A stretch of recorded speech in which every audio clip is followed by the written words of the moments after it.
I'm Larry Penny from the Conservation Corner, and I'm here to talk about the unusually warm winter, the rainless winter and spring, the snowless winter, and what that means is we're having a very early bloom of wildflowers and leaving of the trees. This is the earliest I've ever seen. I've been recording this information on the South Fork since 1978, and I have never had oaks starting to leave out and almost fully leaved by the last week in April. I've never had shads blooming in the first week of April. Never had skunk cabbage blooming in mid-February. This is a very unusual year. The fact that we've had a drought is going to complicate things. We're definitely looking at a phenomena that could be couched in the global warming philosophy.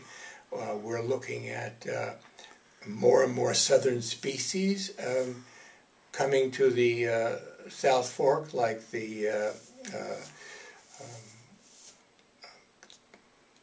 red-bellied woodpecker, the oyster catcher, the willet, egrets, tufted titmouse never was here, mockingbird wasn't here 40 years ago, cardinals weren't here 40 years ago.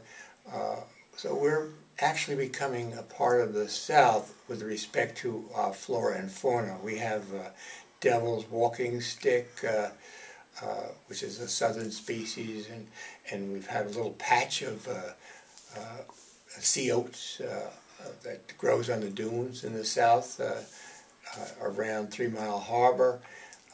We've had lots and lots of southern butterflies, like the cloudless sulfur, come into the area.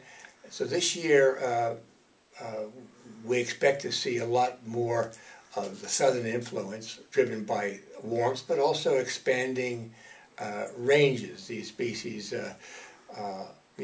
like to expand their range, especially those that fly and those that swim, certain southern fishes.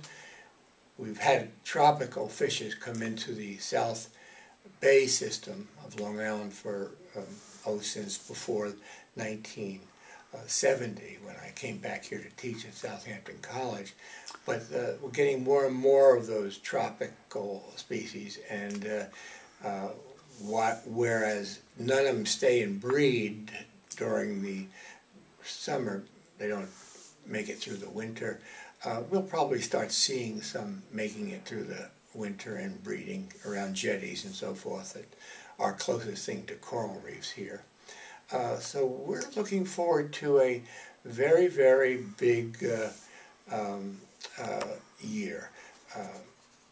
Henry David Thoreau in 1854 kept track of when plants flowered and bloomed. He had high bush blueberries flowering in Connecticut in 1954, and in 1854, I'm sorry, and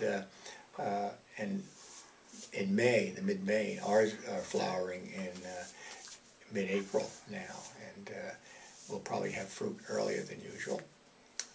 We're looking for very big changes.